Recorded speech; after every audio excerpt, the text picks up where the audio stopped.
Good evening, everybody.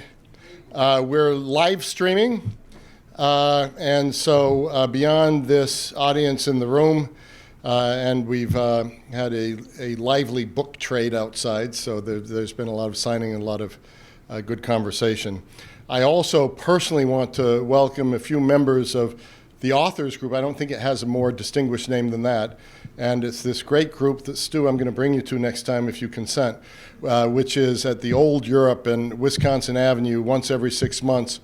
Everybody who's written a book of some stature, we get together and we talk about books and we talk about what we're working on. And to me, it's one of the most inspiring things I do because there are such great people there that just love the written word and understand what power it holds.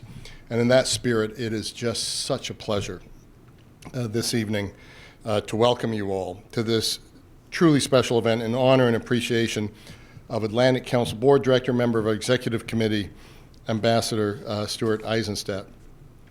So we're here to discuss Stu's book on the Carter administration, which is an impressive recounting from the perspective of a man who lived the history. But this is just another in a long string, but I would say a pretty important moment in a long string of Stu's personal and professional accomplishments. Chief White House Domestic Policy Advisor for President Carter, U.S. Ambassador to the European Union, which I think is when we first met, Undersecretary of Commerce, Undersecretary of State, and Deputy Secretary of the Treasury.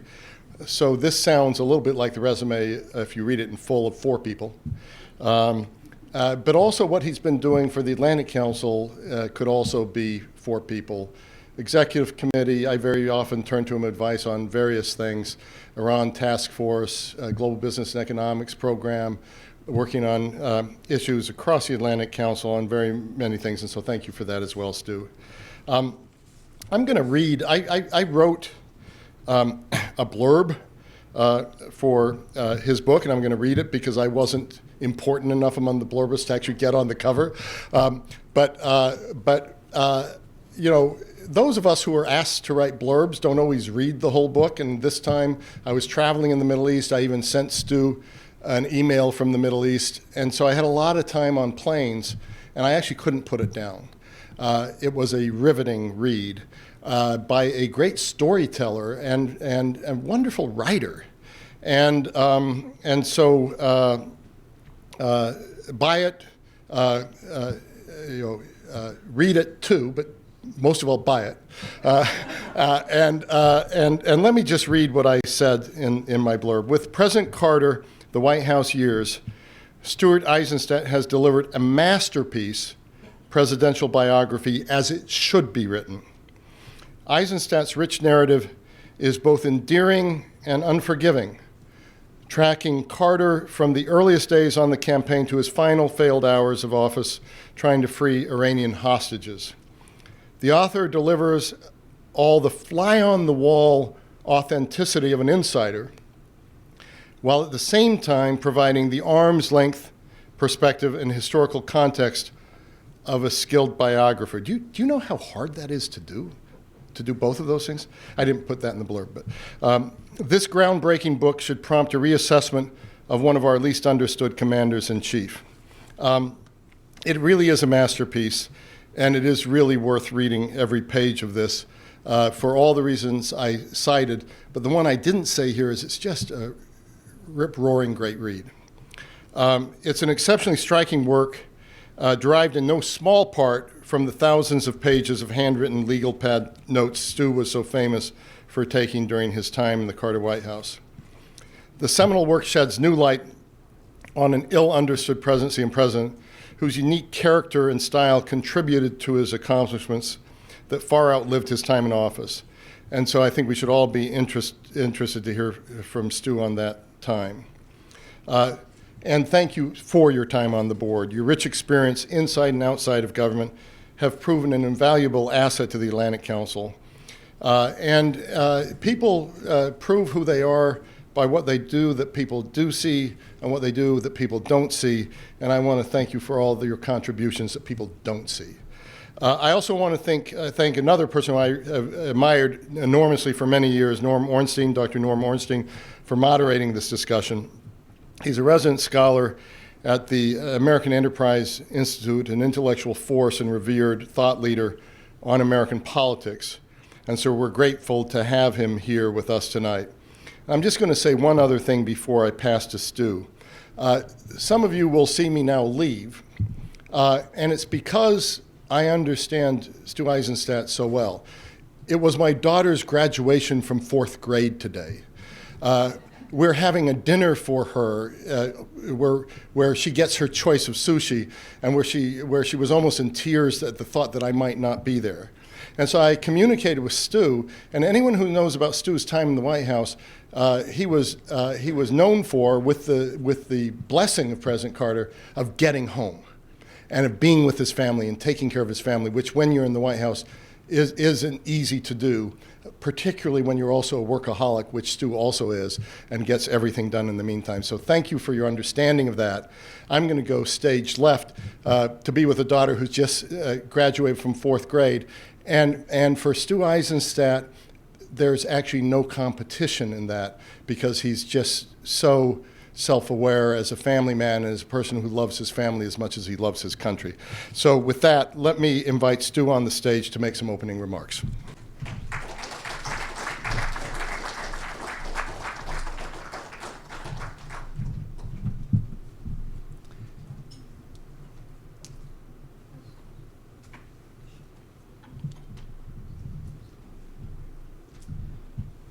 I want to thank Fred very much, and also Elias and Friedrich Sujan for their hard work in making this evening possible. President Carter's political idol was Harry Truman, and he placed his famous slogan, "The buck stops here," on his Oval Office desk. Both presidents left office widely unpopular. Truman is now remembered much more for his achievements than for his failures, and I hope that my book will contribute to a similar reassessment of the Carter presidency. I'm not nominating him for a place on Mount Rushmore, but I am suggesting that he was a consequential president, that he was, I believe, the most important one-term president we've had in the modern era. 2 recent surveys indicate that over 70% of our legislative proposals were passed just under the legendary Lyndon Johnson's, who was the first president that I served in the White House. Walter Mondale put it very clearly, his vice president: "We told the truth, we obeyed the law, and we kept the peace." The rap on the Carter presidency is summarized by several, what I call, excuse my southern accent, eyes. Iran, inflation, inexperience on the part of the president and his so-called Georgia Mafia, and inter-party warfare with the liberal wing of the Democratic Party led by Ted Kennedy. And I do not in my book in any way whitewash those problems. I deal with them honestly and candidly. I talk about the president's mistakes and my own. But what has happened is that those and others, which I'll discuss, have totally obscured the very significant achievements and accomplishments. And I felt that it was important, while there were still eyewitnesses alive, and before history's verdict was completely sealed in people's minds, that this was somehow a failed presidency, that I should write a book that provides a total assessment, the good and the bad, and I believe the good far outweighs the bad. The credibility of the book, based on whatever integrity I bring to it, is based on 103 legal pads, or over 5,000 pages of contemporaneous notes of every single phone call, every meeting in which I participated. It provides a sort of unique view of a presidency from the inside, what actually happened in verbatim terms, along with 350 plus interviews of everyone in the administration and many outside the administration who impacted on it. And I wasn't selective. I interviewed Republicans and Democrats, opponents and supporters. And in addition, particularly with this Atlantic Council audience, and I'm very proud of my service on the Atlantic Council, it's also based on thousands of pages of night notes sent by Secretary Vance at the end of every day, and weekly reports by Dr. Brzezinski, the National Security Advisor, sent during that entire time. It's important to set this in time and to go back to the 1970s, which was a tumultuous era in which the post-World War II consensus had begun to break down over the pressures of the first military defeat the country had suffered in Vietnam, urban violence, and what was called stagflation, a malady of the 1970s, slow growth and high inflation, which bedeviled three presidents, Nixon, Ford, and Carter. It was a decade in which there was a rise of a whole set of new movements: the environmental movement, the consumer movement, the Black Power movement, the women's rights movement, and yes, also the Right to Life movement. The decade saw the ascendancy of a political force that we feel even more so today than then, and that is the rise of the political evangelical movement, led by Jerry Falwell, who accused the most religious president we've had in modern times of not being a real Baptist and of harboring homosexuals on his staff. And what Ronald Reagan did in defeating Carter in 1980 and what we see today in the Trump coalition is the sort of tethering together of Nixon's forgotten America, the silent America, the angry America, together with this evangelical movement. It's a very potent force and one we deal with even today. Abroad, the decade also was very significant. It showed the Soviet Union at the apex of its power, intervening through Cuban proxies in Africa, huge military buildup, threatening our supremacy in many areas, mobile missiles and the Navy, and supporting Euro-communist parties in Western Europe.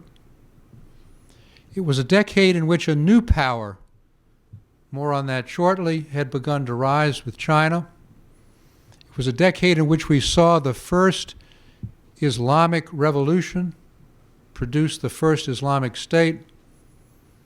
And it was a decade in which a new Polish-born Pope, John Paul II, and President Carter began to give voice to the democratic dissident movement both within the Soviet Union and in Central Europe.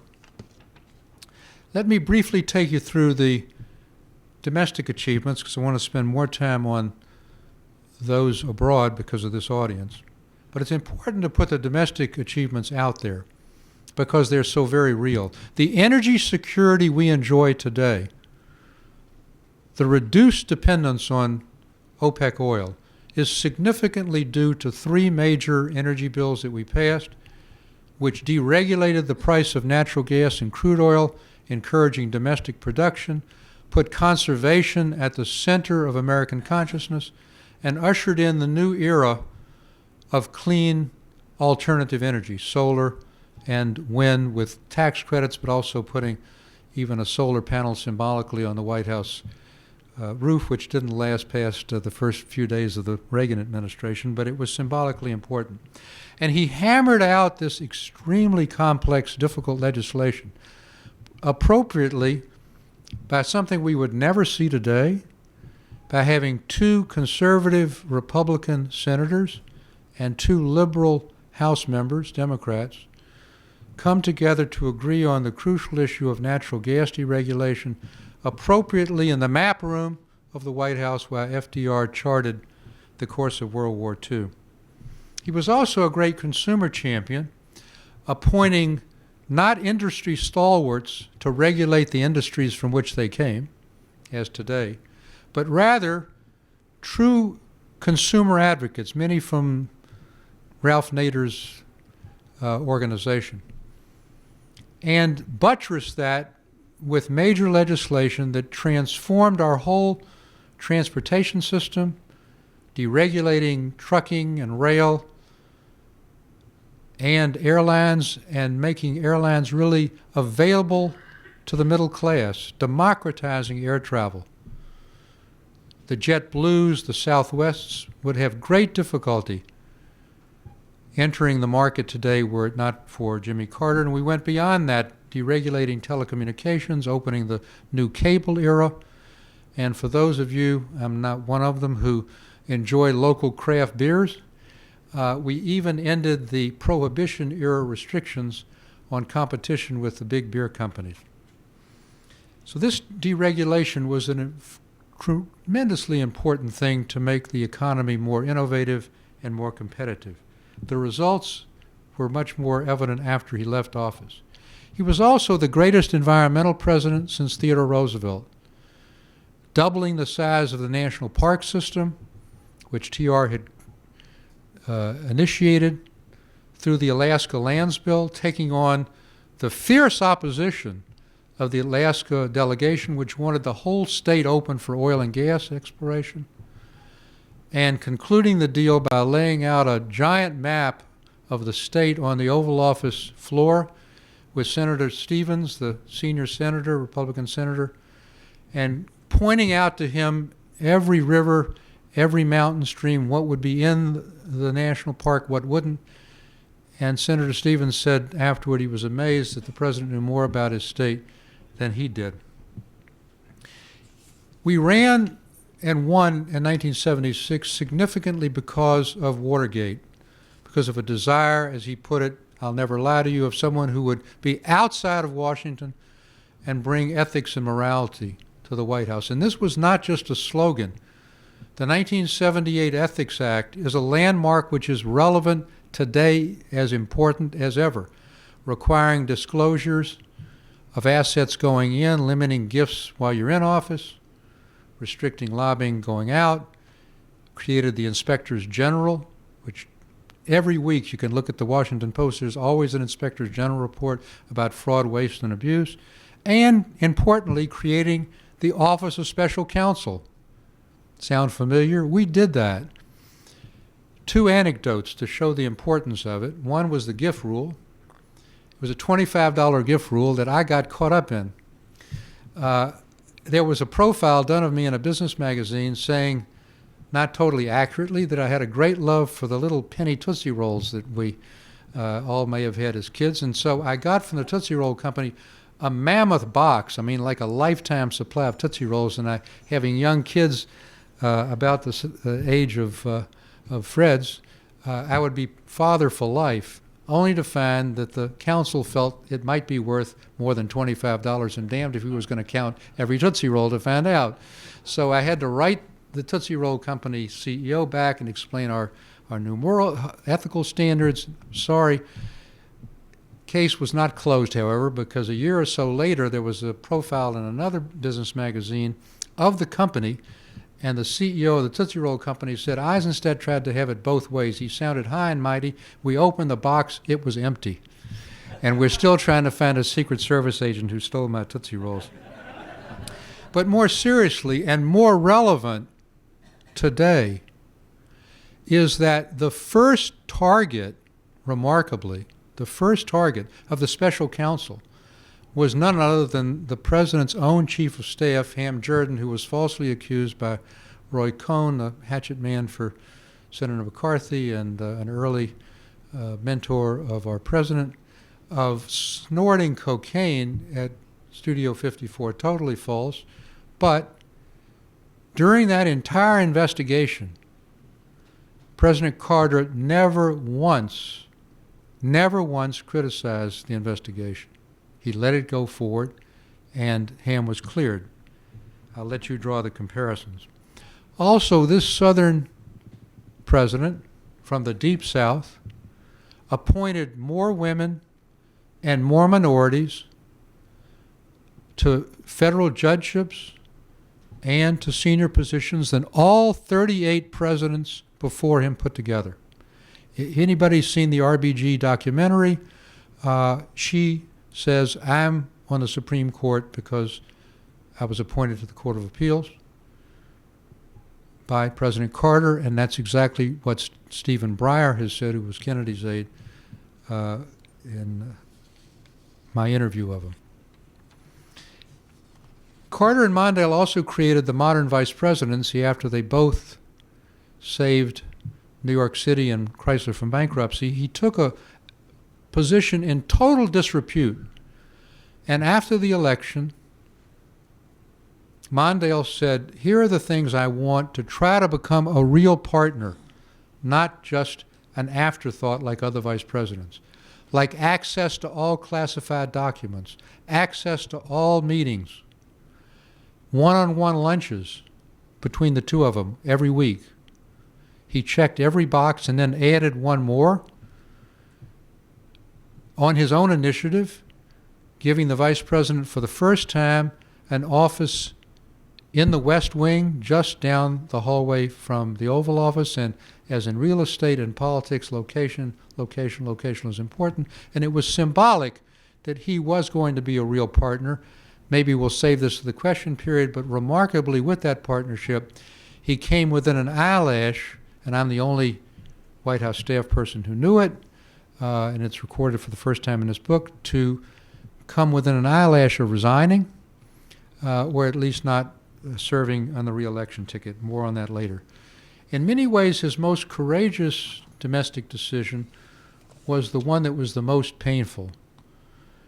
I mentioned a number of I's of our mistakes and problems, and inflation was certainly one of them. So Carter said to us, going into a re-election campaign, I've tried everything to deal with inflation. Tight budgets, which have alienated the liberal wing, anti-inflation czars, wage and price guidelines with sanctions. Nothing has worked. We inherited inflation, and it was worse when we came into office, and it hit double-digit levels with the Iranian cutoff of oil. And he said, I'm going to take stiff medicine because I don't want my legacy to the country to be permanent high inflation, even at the expense of my reelection. And so he appointed Paul Volcker to head the Fed. I've got a wonderful description of the meeting with Volcker and Carter. Volcker's a full foot taller. He comes in with a cigar and sort of slouches over the couch. And Carter said, I thought I was being interviewed for a job rather than the other way around. But he appointed him, and he took that stiff medicine, which I tell you, Volcker told him exactly what he was going to do. Tighten the money supply, raise interest rates, cause higher unemployment, and squeeze inflation out of the system. It worked, but not in time for our reelection. It benefited Reagan, afterward, and the country. Emblematic of so much of what we did. Now let's go to foreign policy. The Camp David Accords, as we go into a North Korean summit, are very important, but I want to, before we get to that, just describe to you, and I'm very candid about it, the dissonance in our foreign policy. Carter was pulled between a very dovish Secretary of State, Cy Vance, and a very patrician establishment candidate, terrific person, very knowledgeable, and a Polish-born academic, Zbigniew Brzezinski, who was very hawkish. During the transition, I was the only staff member permitted by the president-elect to sit in on the CIA briefings. And during one of the breaks, he said to me, Stu, I'm thinking of appointing Cy as Secretary of State and Zbig as National Security Advisor. What do you think? And I had worked with both, of course, during the campaign. And I said, either one would be great. Together, it won't work. And he said, why? And I said, because on the key issue you're facing, the Soviet Union, they have diametrically different views of how to approach it. I can handle it, don't worry. Well, it was a real problem. June 1978, Naval Academy graduation speech that the president gave to his alma mater is emblematic of the problem. You can basically see where he stitched together Vance's draft and Zbig's draft. And that dissonance was a problem throughout until the Afghan invasion, when Carter clearly landed in Zbig's position, taking a hard line and a very hard line against the Soviet invasion. More on that later. And I believe to this day the real reason that Sy resigned was not simply his opposition to the Iran rescue mission, which he did have, but it was because he saw Carter finally moving into Zbig's camp on Soviet policy. So again, let's start with Camp David as one looks at the approaching North Korea summit and recognize that its success was due to three things: preparation, preparation, and preparation. Understanding the issues, understanding the personalities of Prime Minister Begin and President Sadat, knowing their red lines, and then adding personal touches over 13, not one, agonizing days and nights, writing himself 20 drafts, negotiating separately with Begin and Sadat because they were like two scorpions in a bottle. They couldn't get in the same room together, and even with their staffs. And for personal touches, taking them on the first Sunday to the Gettysburg battlefield to show them what it meant to have gone through 5 wars already since 1948 and to avoid another one. On the last 13th day, we were close but not there, and Prime Minister Begin said, and it wasn't a bluff, I can't make any more concessions. I'm through. I'm out of here. I've ordered a car. The El Al plane is waiting at Dulles. I can't do anything more. Carter, realizing the catastrophic impact that would have not only on his own presidency, but on the region after Sadat had gone to Jerusalem, realized that Begin had a great love for his 8 grandchildren. He got their names and he personally autographed photos of himself, Begin, and Sadat at Camp David, personally autographed to each, walked it over to Begin's cabin at Camp David, and saw Begin go through each one, reading their names, his lips quivering, his eyes tearing. He put his bags down and he said, Mr. President, I'll make one last try. And the rest is history. For almost 40 years, that treaty has held. It's important to Israel's security and to our national interest. It's interesting to think of why he put so much emphasis on the Middle East. There were so many other issues. I think it was a combination of his Baptist faith, wanting to bring peace to the Holy Land, but also it had a Cold War component. We wanted to make sure we, not the Soviets, had the leading oar in the region. And he decided that the partial withdrawals that Kissinger had negotiated had reached a dead end and he was going to go for broke. Why then did we get so little credit from the Jewish community? The lowest percentage of American Jewish votes of any Democratic candidate or president. It's because in order to achieve this monumental result, so much glass was broken.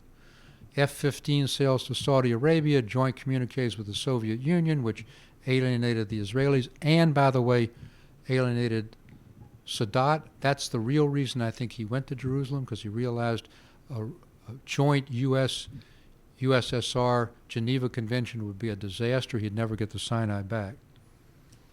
Human rights was another important feature of our foreign policy, and it was not a dewy-eyed, naive policy. It was based on the need for competing with the Soviet Union in what's now called soft power for the hearts and minds of the Third World. Employing our best values of democracy and tolerance to foreign policy and applying it to the right and to the left, to the military dictators in Latin America, Argentina, Chile, Brazil, getting thousands of prisoners released, giving momentum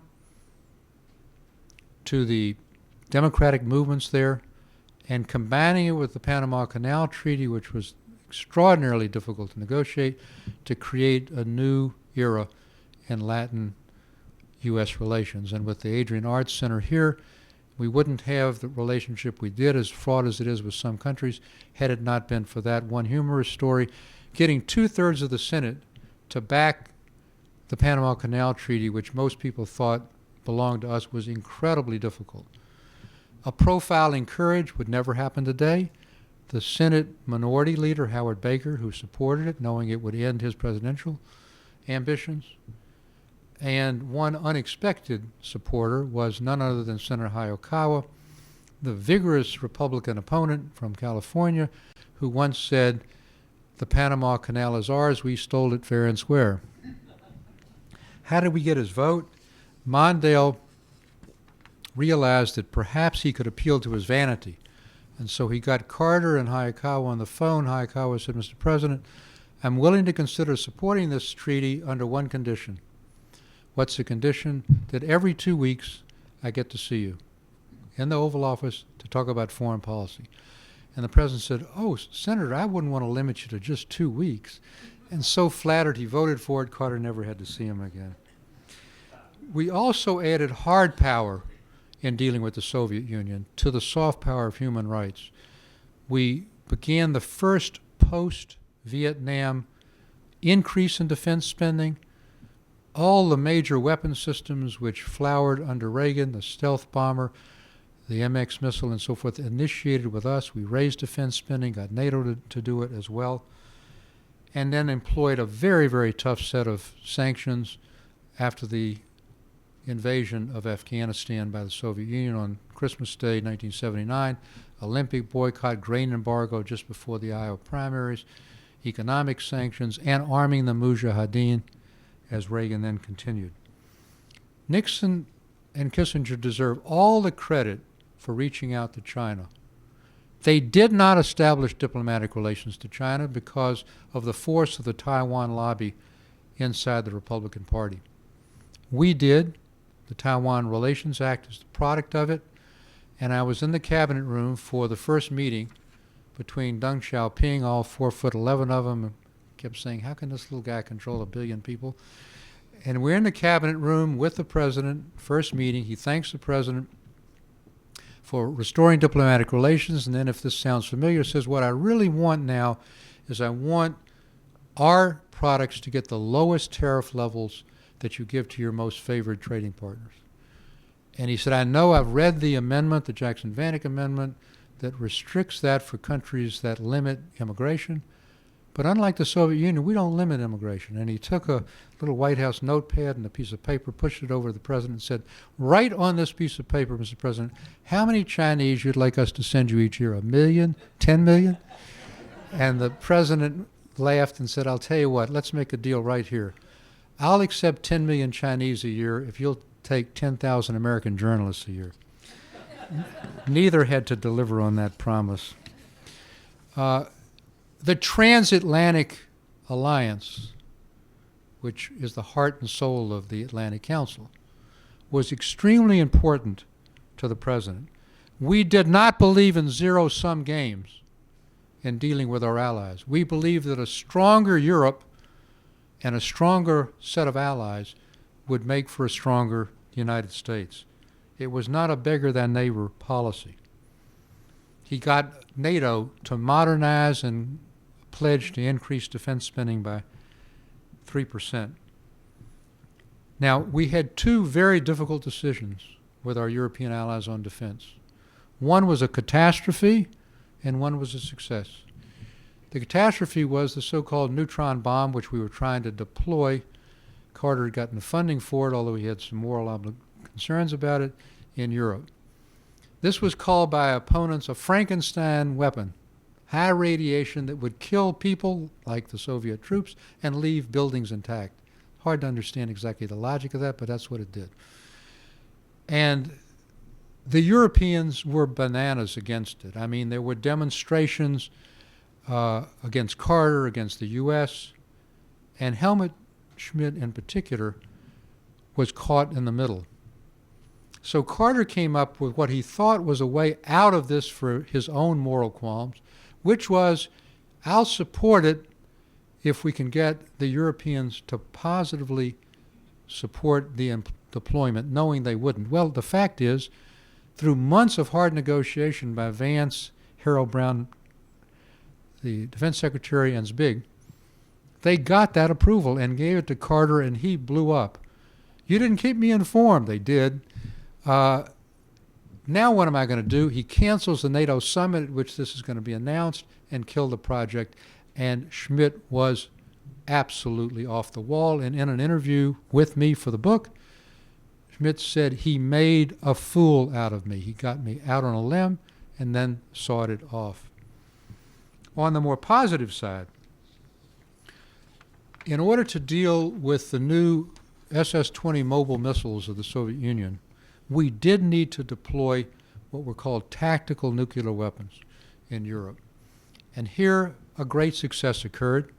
Carter was able to get Schmidt and the Europeans to agree to the placement of intermediate American-made cruise and Pershing missiles, nuclear-tipped, in Europe.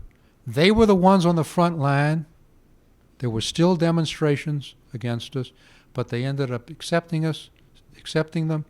They were deployed finally during the Reagan administration, and Gorbachev said in his memoirs that it was the deployment of these missiles that convinced him that he couldn't outgun the United States, and that led to the end of the Cold War.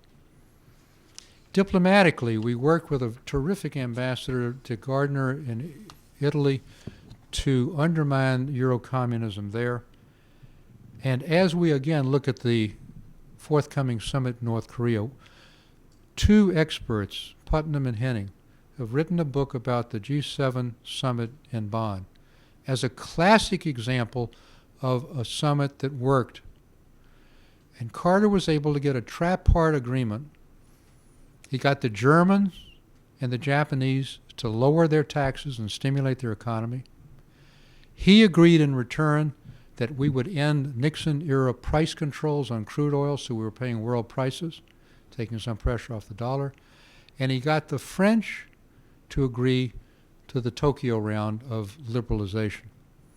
A great story was that Bob Strauss, who was our trade representative and a great politician from Texas, got himself into the summit and was bragging about the success of the Tokyo round, and Giscard d'Estaing, the very elegant French president, said, "You trade representatives brag too much," of course in French. And Strauss said, "Mr. President, there was a famous person named Dizzy Dean who once said, 'If you done it, it ain't bragging.'" And Giscard pulls his aide over and says, "Who is Dizzy Dean?" And everybody's saying, "Who is Dizzy Dean?" And Jim Callahan, who was the Prime Minister of the UK's mother, had come from St. Louis. And he said he was a great pitcher for the St. Louis Cardinals, President d'Estaing. And it was a great scene. Now, having said that, the foreign policy issue, which was the coup de grace, was Iran. And I am relentlessly candid about our failures on Iran. I do not believe for a minute that Carter is responsible for the Islamic Revolution and for the Shah going into exile any more than Dwight Eisenhower is responsible for Fidel Castro's revolution 90 miles away. But we made huge mistakes. Mistake number one, the CIA, which had reinstalled the Shah after a democratically elected prime minister in 1953, Mossadegh was deposed, and 6 presidents had given him tens of billions of dollars of our most sophisticated aid, and yet the CIA did not know that his domestic support rested on quicksand. They did not know that for 5 years he was undergoing treatment for incurable cancer. They didn't know it. They didn't appreciate the provocative cassettes that Khomeini was sending from outside of Paris and the impact they were having in fomenting the revolution. When the hostage crisis occurred, Carter had a fundamental decision to make. Brzezinski and I both argued immediate military action, not bombing, man the harbors, blockade the harbors like Kennedy did in the Cuban Missile Crisis, show force. Carter instead had a meeting with the hostage families and promised, and of course it became public, that his first priority was getting back their loved ones unharmed. And he said to us, if we do what you suggest, they may shoot the hostages. I don't think they would have thought of doing it, but that's what he thought. And this tied his hands, in addition, to show that he was working full-time on this project. He holed himself up in the White House. He canceled foreign trips and campaigning for months, and all that did was cause more attention to it. The Nightline program with Ted Koppel, Cronkite on CBS every single night, night 105, night 207, night 400. It was just ruinous. And then last was the hostage rescue.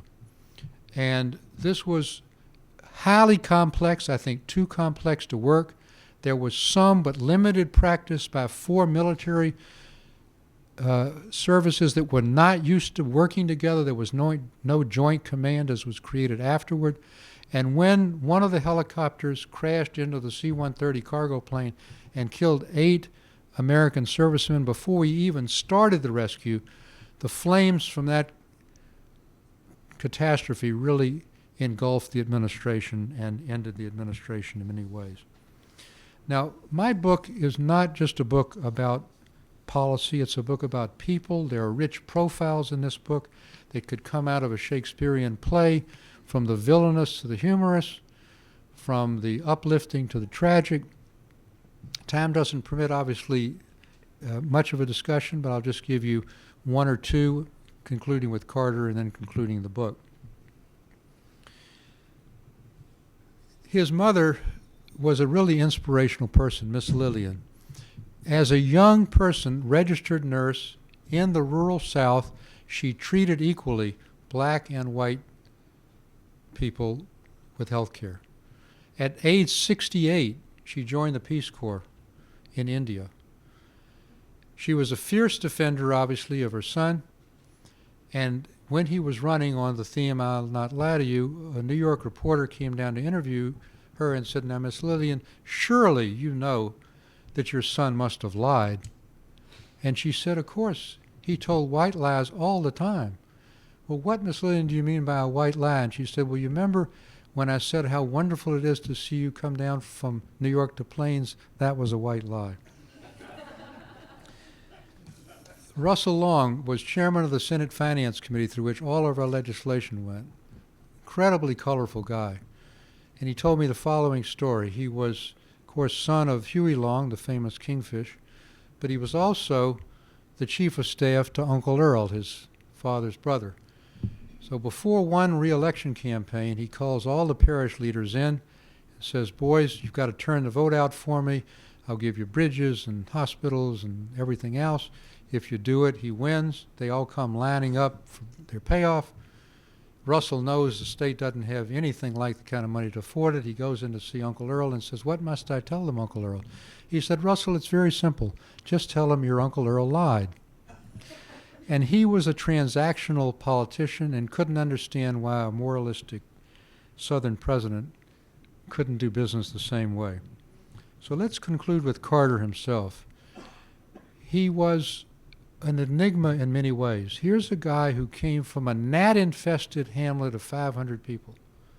Through indefatigable campaigning, through understanding what people wanted in 1976, was not a new great society.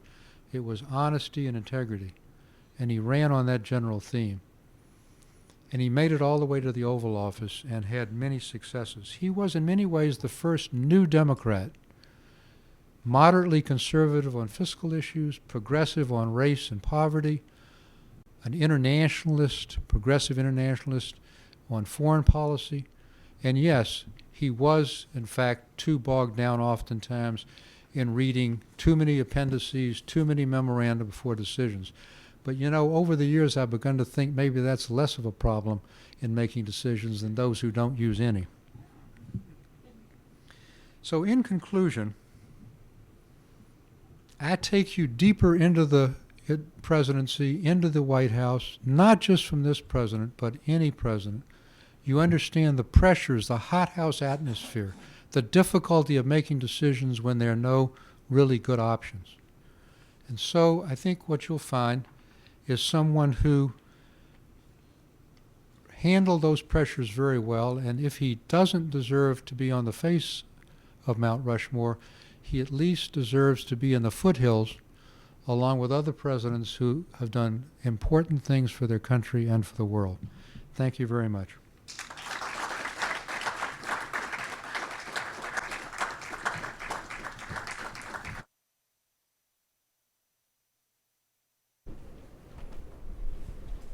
Thank you, Norm, for taking time out to do this. Absolutely, and thank you, Stu, for a terrific book. Everything that Fred said, I subscribe to, and I also did a blurb that didn't make the cover. But it made the book. But it made the book. This is day 505 of the Trump presidency, or as he says, longer than any other president. He has also said that it is the most successful presidency, at least since Canada burned the White House in 1812. And I mention this in part because while Carter was relatively inexperienced as a president, just as Trump was, Carter is the anti-Trump in so many ways. The honesty and integrity of the administration, the focus on ethics. I'm actually going to do a program in a couple of weeks on the 40th anniversary of the the Inspector General's Act, and which is more significant now than it ever has been. I was thinking, as Trump said today about preparation for the summit with Kim Jong-un, I don't really need to do any work. It's all about attitude. And Carter, who mastered every square inch of the territory in the Middle East before the Camp David summit, who did, as you said, understand every nook and cranny, river and boundary in Alaska, a master of detail and an absolutely brilliant man. And I would say that as somebody who was around the administration at the time, had a lot of friends there, watched it fairly closely, if you'd asked me a year ago, my shoulders and said, mediocre. You cannot read this book with all the warts, with the accumulation of all the things that were done, some that Stu didn't mention, the 1978 civil service reform, which has continued to, which you didn't mention in your comments, which has continued to shape the way we have managed our government.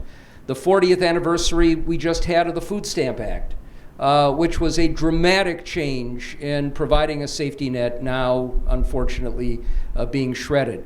You put all of those two things together with the ones that Stu mentioned, and you have one of the most consequential presidencies that we've had. And I actually want to start, Stu, with something going beyond the book. Let's say that we didn't have the disaster in the desert, and that Carter, who was very close in the election until the final week or so when it turned into a rout, had won and had a second term. What do you think that second term would have looked like? What would have been the focus of Carter and the major advances that would have been made? Well, first, thank you, Norm. One of the mistakes we made, and again, I think you'll find the book extremely candid, is that he decided from the start not to have a chief of staff until halfway into his administration. A sort of reaction to Watergate or H.R. Haldeman. It was a disaster because we put so many priorities in the front. He learned the lesson, so I think in a second term, the priorities would have been much clearer, and I think they would have been the following. First, he would have been on a glide path to a much stronger economy. By 1982, Volcker had really gotten inflation out of the system, and we would have been in a position to begin to fund more of the social programs that we wanted to fund. Number two, in Camp David and in the treaty, There were no Palestinians involved in the negotiations. Why? Because the PLO had been designated in 1974 as the sole representative of the Palestinians, not Jordan. And therefore, since they refused to accept UN Resolution 242, Land for Peace, we couldn't negotiate with them. But Prime Minister Begin himself agreed to the following in Camp David and in the treaty, quote unquote, full autonomy for the Palestinians. Saul Linowitz was the negotiator for that, as he had been in Panama. I really believe that in a second term, we would have had perhaps not a Palestinian state, but real autonomy that would have led to that. We would have emboldened and strengthened the more moderate elements. I don't think we would have seen the catastrophe we have now. Third, SALT II was signed by the Soviets and by Carter in Geneva. It was never ratified because of the red herring of the Soviet brigade. I think it would have been, but we have gone beyond that to what then became the START Treaty. He had been a nuclear engineer, served in a nuclear navy. He felt proliferation was one of the biggest problems. He would have put a tremendous emphasis on that. So I think those would have been some of the priorities in a second term. So I want to ask a couple questions about the Panama Canal Treaty, which I think we could look back on as one of the most enduring accomplishments of the administration. It's transformed our relations in the region and had reverberations elsewhere as well. You mentioned, and you go into some detail in the book about the role of Howard Baker and the heroic role of Howard Baker. But at the time, because getting that extra couple of votes, the marginal votes to get to 2/3, was so difficult, it was Democrats like Dennis DeConcini who held up and almost blackmailed the president. And at the time, created a sense that this was not a great accomplishment, but something other than that. So from the outside, in many ways, it looks like Carter had an easier time with Republicans in Congress than he did with Democrats. Reflect a little bit on that. Well, first, that's actually not the case. DeConcini was a last holdout and reflected in many ways the strength and weakness of Carter. He was a ferocious campaigner. Can you imagine 100+ days in Iowa? 100+ days in Iowa? A ferocious campaigner. He did what he needed to do to get elected. Once he was elected, he believed in parking politics at the Oval Office door and doing what he considered the right thing, and then he'd ultimately be rewarded. He forgot that being president was not only commander-in-chief, but politician-in-chief. Now, on Panama, over the objection of Rosalind, his wife and first lady, who said, put this off to a second term. He said, suppose there's no second term. There wasn't. So he did it. Baker went down, and Baker was convinced it was the right thing, and he brought a lot of people along. DeConcini was a freshman Democratic senator from Arizona, and he insisted on one promise after another. It's a great mineral rights state. He insisted that we double and triple the amount of minerals the U.S. government bought. And Carter hated it. He hated compromising like this. It just wasn't in his nature. The give and take of politics was not something that he was good at. In the end, he did it. And even after he did it, on the floor, DeConcini was asking for more, and Senator Baker got him, but most important, Robert C. Byrd, the majority leader from West Virginia, and he pulled him aside and said, Senator, if you want to have a future in this body, you're going to vote for this now. We've given you everything you are going to get. And that made the difference. But the Republicans were very difficult on it. Baker, again, pulled people along. This is a guy who, I say in the book, was small in size, 5'7", but a giant in stature. He knew that voting for this was going to end his presidential ambitions. That was not now DeConcini, to his understanding, Arizona was a conservative state. It's not easy for a Democrat to get elected. So we understood that, but it just was the persistent demand, one thing after another after another. So you alluded to the one time when Walter Mondale talked about resigning from the position. And I found one of the most fascinating discussions in the book was surrounded the crisis and confidence speech, the failure of most of us to remember that in the immediate aftermath of that, it got an enormously positive response, but then it all fell apart. Talk just a little bit about that.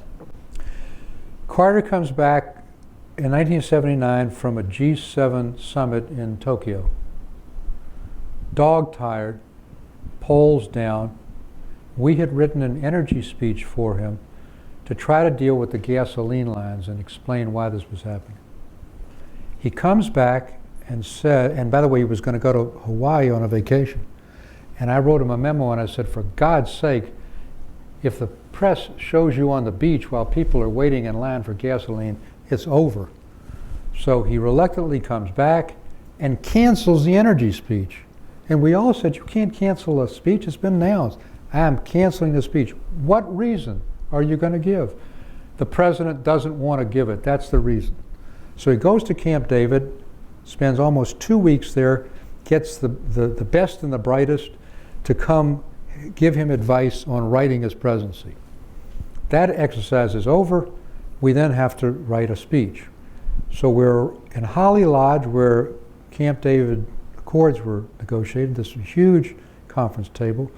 Mondale and I are on one side, and the wonderkin pollster, Pat Caddell, who had a sort of Rasputin quality about him over Rosalind and Jimmy and the rest of the senior staff.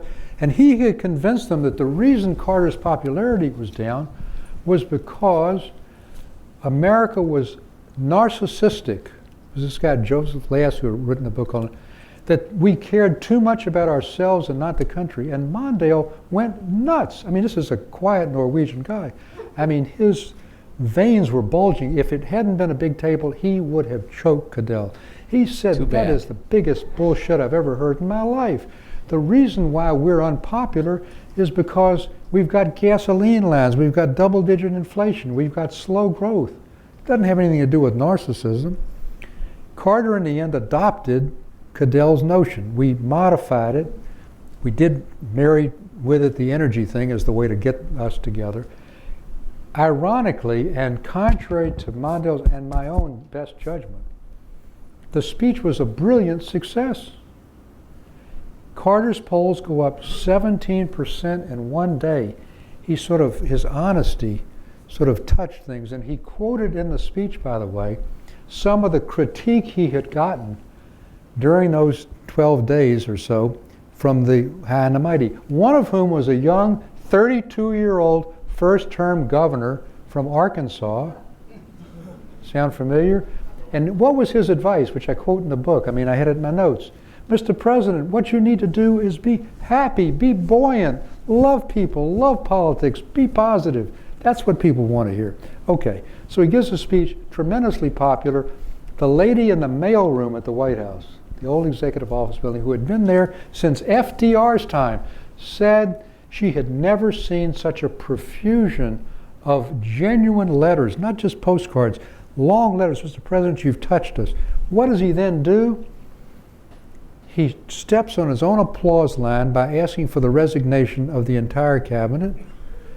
And I remember when he came into the Roosevelt room for one of our meetings just before he had convened the cabinet. I'm sitting next to Ann Wexler, some of you may remember, and he said, I'm going in right now, didn't give us a chance to comment, and I'm going to ask for everyone's resignation. And I said to Ann, this is not a parliamentary system. People think the government fell, you know? And it just quashed all the momentum. That same lady said, after the cabinet firings, all the mail stopped. And Mondale thought this was so amateurish, so he called me up. We were extremely close, I mean really close. He told me things as a Carter staffer that he hardly told his own staff. He said, I want to have lunch with you. Let's have lunch at the Moon Palace restaurant on Wisconsin Avenue across from the National Cathedral. So we go into the restaurant, and we're about the only two people there, and if you ate the food, you'd understand why. And he says to me, I've had it. I cannot take this anymore. I'm out of here. And I said, you can't leave. There's no precedent. I've had it. And he was serious. He had Mike Berman, his legal counsel, look at what he had to do to resign. Then his fallback was, okay, I'll stay, but I won't run on the ticket. Finally, he came around, but it was, I tell you, a very, very difficult period. Can you explain to me why Pat Caddell had that hold on people? I mean, Pat was a boy genius. He wasn't just a pollster. He really did understand the mood of the country. He wrote brilliantly. He was only 29, but I mentioned in appearance, he had a beard. He had this odd white stripe that made it look like lightning had struck him, you know? And he just had a charisma and a brilliance. And after all, at this point, Carter's looking for anything to explain the problems. Get me out of it. What am I doing wrong? I've got all these accomplishments, nobody's listening. And so Pat gave him this simplistic notion of narcissism. And where did the word malaise came from? You can look from first to last word of Carter's crisis conference speech. It's never mentioned. It was mentioned by Roger Mudd. Why was it mentioned by Roger Mudd? Because our friend Pat did a background briefing saying this is a malaise speech. So the decision to fire the cabinet, did Carter consult with anybody before that? No. And why did that happen? He really wanted to get rid of two people. And when I found out the two, I went into the Oval Office and I vociferously expressed my opposition. Person number one was Joe Califano. Califano had been LBJ's domestic advisor. He was head of what was previously HEW, Health, Education, Welfare. And there's no question but that he secretly lobbied against our pulling the E out of HEW and creating a separate Department of Education. No question about it. But I said to him, Mr. President, look, he's been loyal to us on health care. We're negotiating that with Kennedy right now. He might be able to get Kennedy to, plus, he knows everybody in Washington. He knows the liberal establishment. We have to have him. Didn't work. Second one was Mike Blumenthal, our Secretary of Commerce. And I said to the President, I said, you can't fire Mike, of Treasury. I said, you can't fire Mike. He's viewed as the voice of rectitude on inflation. He fired him, and he fired him without having a replacement. So we start looking for replacements. Nobody wants the job. Who would want the job under these circumstances, okay? So what do? We go to the Fed. Bill Miller, who had come from Textron, is chairman of the Fed. He agrees to come over to Treasury. This leaves the Fed open now. Now we don't have a chairman of the Fed. That's how Volcker came about. We had, the markets were going crazy. We needed someone who the markets had a belief in. So it was this chain of events, which he did not go to Mondale or myself with before. It was the brainchild of Jerry Rafshoon and Ham. It was a terrible idea, and it's classic making decisions without looking at the consequences.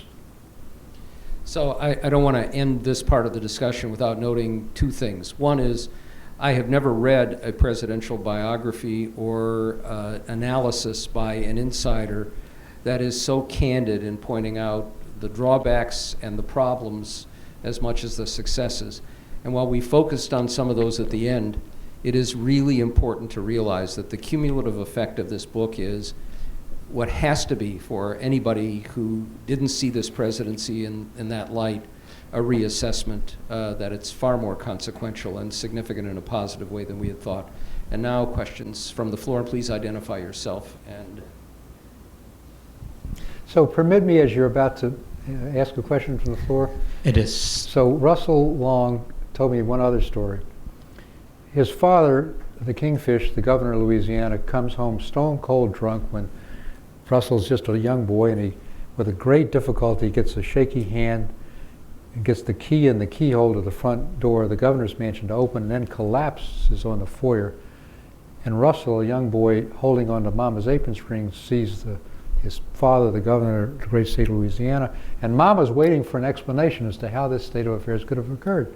So Russell said, Papa, without pause, said, Mama, I've completed my prepared remarks. I'll now take questions from the floor. I've only been given water, I assure you. Thank you very much Okay. to take my question. Today's society is different. You are- than, my name is Walter Jurasek. I am a member of Atlantic Council and many other organizations. Today's society is different than society and during the Carter administration. We have to see that we don't need to mix apples and oranges between Trump and Carter. But let me face first. They blame Carter for the crisis, Iranian crisis, right? From my own investigation, I find out that there was English and the French create a crisis with Iran. Ayatollah Khomeini, and then there's need to be more research done. However, my question to you is, do you think if there was no crisis, Iranian crisis, the Carter will be the president? Yes. There were three things that contributed to our defeat when you come down right to it. Number one was the challenge by Ted Kennedy. Any incumbent president, Ford had this with Reagan in '76, who faces an internal serious challenge is going to be weakened. Ted never reconciled. Never reconciled. At the convention, we had to deal with 60 minority planks on the floor. I mean, the anger and bitterness was unbelievable. No joint holding of hands at the end, the distant handshake. The dream will never die. He takes the whole convention with him. That's thing number one. Number two was inflation. But people could understand because we had lived with inflation before. And number three was Iran. We could not sustain all three together. Two of the three, maybe. And the Iran thing was important because of the personal humiliation. Here we're dealing with what seems like a third-rate country, most powerful country in the world. 444 days, we can't get our hostages out. Now, again, I've just told you I think we should have taken military action, but mind you, we had many agreements with the government. Every time we had an agreement, Khomeini vetoed it. We didn't understand, and it's understandable we didn't understand, because it was the first Islamic revolution, that he was the supreme decider. And so when we reached agreements with Bani Sadr and so forth, real agreements to get them out, he would veto it. Over here, and then we'll take these two. My name is Mark Plotkin. I'm a columnist for the Hill.com. And I got your D.C. Voting Rights Act in the book. All right. Well, then you've taken my whole. I've bought the book as a gift. I looked at the index and I saw no mention. Well, of if they it. took it out, it was certainly over my objection because I wrote it in. Okay. You wrote it's in the book. I wrote it in. I think it's still there, but Okay. if not, then My whole reprimand has gone out the window, but still, I'll amend my question. And it's something to brag about. You did not list it as a domestic achievement. It was a constitutional amendment, which requires 2/3 of both houses. right. You talk about Howard Baker.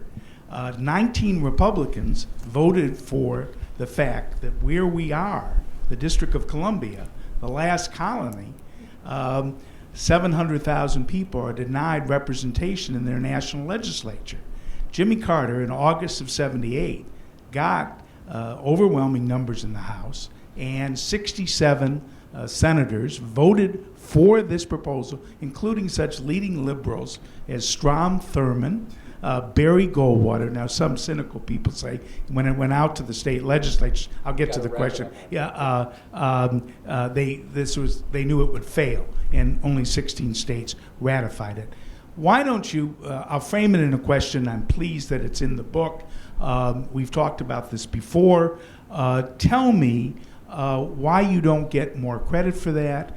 Carter actually even mentioned it at the anniversary of the Martin Luther King 63 speech. This was a human rights issue, and why, sitting here in the District of Columbia, has it not moved to statehood or to anything else, and why isn't it considered a human rights question, the denial of voting representation? Well, as you know, I mean, I believe that it should be, and when you mentioned this to me while I was still writing it, I did put it in. I know as long as the book is, we had to cut 200,000 words out, so whether it's in or not, I don't know, but what it is in is I have a list of accomplishments beyond this that was in the final State of the Union, and this is very much prominently mentioned. And I'll commit to you, in my talks I will add it. We're going to take these two questions. Herb Rose. I moved down here in 1978, and I remember a number of successes or accomplishments that you mentioned and some of the failures that the Carter administration had. Two of the failures, though, were his attempt to change over to the metric system and also to conserve energy by having government offices maintain a certain temperature. As to the former, I lived, before I moved down here, across the street from a tool and die maker who said that if we change over to the metric system, he'd have to change all his tools, and that would be a great expenditure. But I felt there was more than that in why the American public did not want to change to the metric system. The candidate had changed over about that time. Well, let me just say, in answer to both, I apologize to Mark for not emphasizing the DC Voting Rights Act. I do not apologize for not discussing the metric system in the book. Having said that, the rest of the world has, but having said that, what you said on energy conservation was important. Remember the first energy speech he gives in front of the fireplace where FDR gives the fireside chats with a sweater and suggests, and we ended up, it wasn't just rhetorical, I mean, we ended up putting fuel efficiency standards in, building insulation requirements and so forth, that everybody turn their thermostats down to 65 degrees.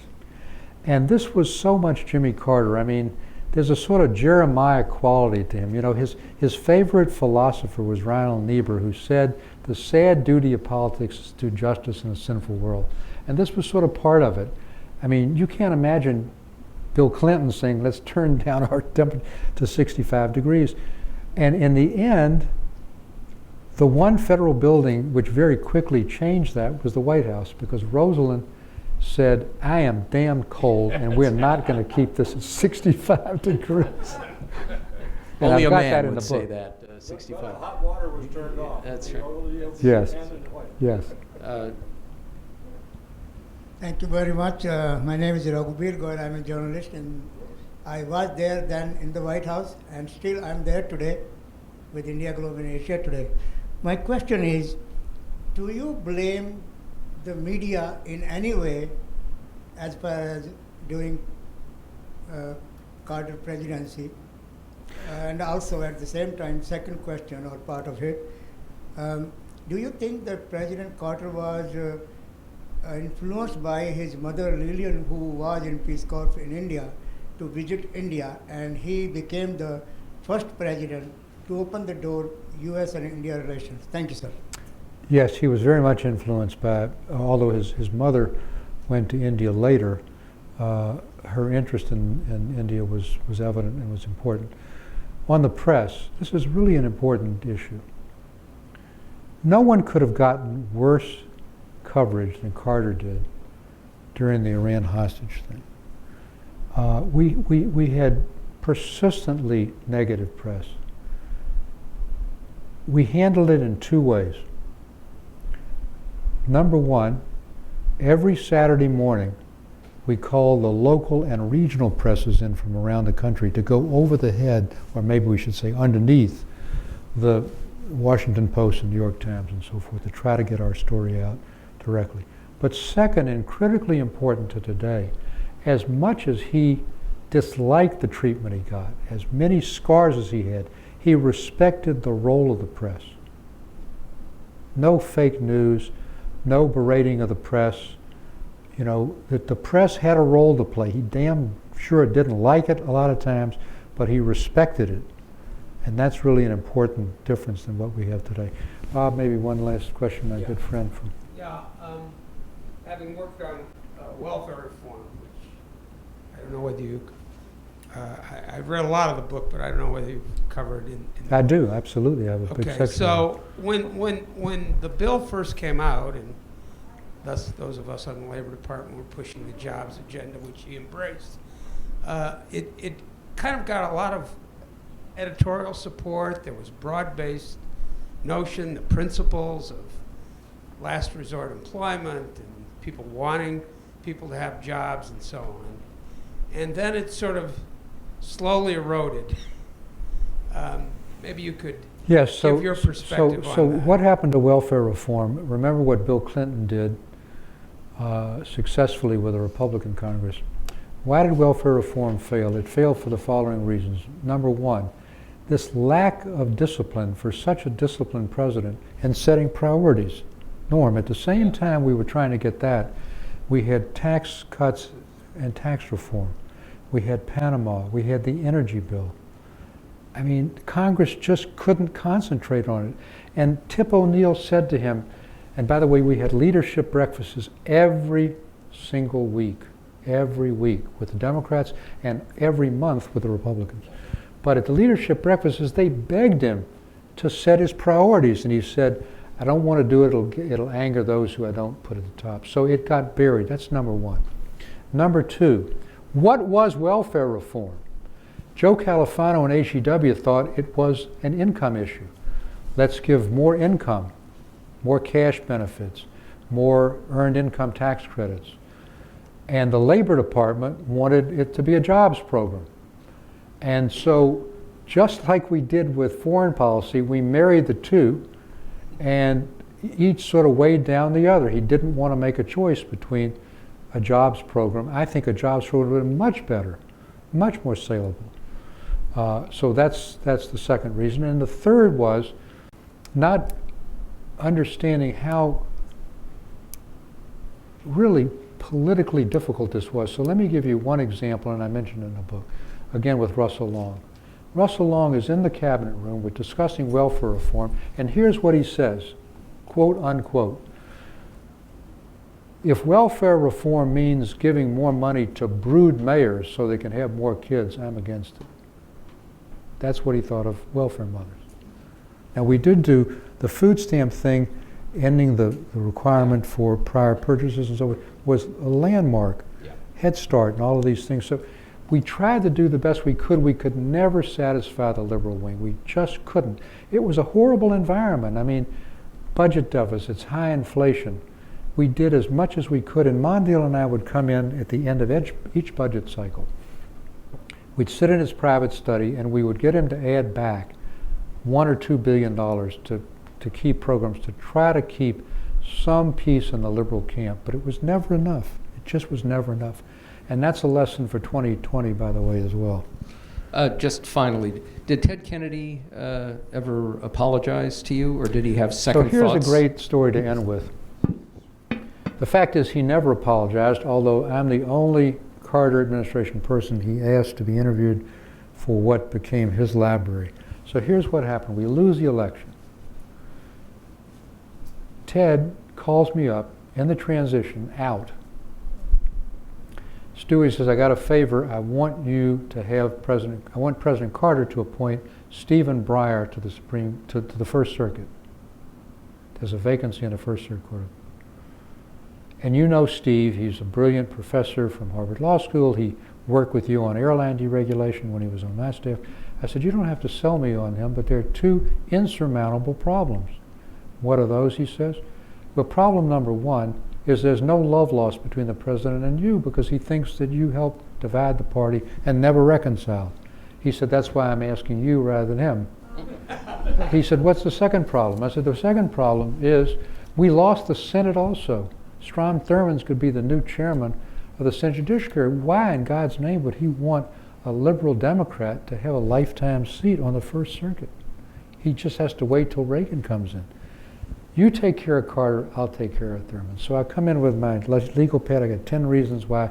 I said, Mr. President, forget who asked about this. There's a vacancy. Steve Breyer, you know what he did for us. He'd be a great tribute to you. Done, he says. Okay, so I report back to Ted, and I said, I've done my part. How about your part? Thurmond's fine. I said, how can Thurmond be fine? He said, Steve has breakfast with Emory Sneeden, who's Thurmond's chief of staff, every morning. They have a great respect. We're ideologically different, but we respect each other. And he said he will have nothing but smooth sailing. And it happened. So, to conclude this story, I have a lecture series at our synagogue in Atlanta for my late parents and now my late wife, and Steve is one of the speakers. So I decided, instead of just looking at, giving a resume description, that I would look at the hearing record for both the First Circuit and the Supreme Court. I swear to you that if you hid the name of the senator and you didn't know it was Thurmond, you would think it was Ted Kennedy, talking about what a great man he was, and so you wouldn't see that today. I mean, as different as they were, people worked together, and it hasn't happened since. And Steve will tell you he would have never been on the Supreme Court but for that lame duck appointment. Great way to end, and really buy this book, but read this book. Thank you. So a quick story.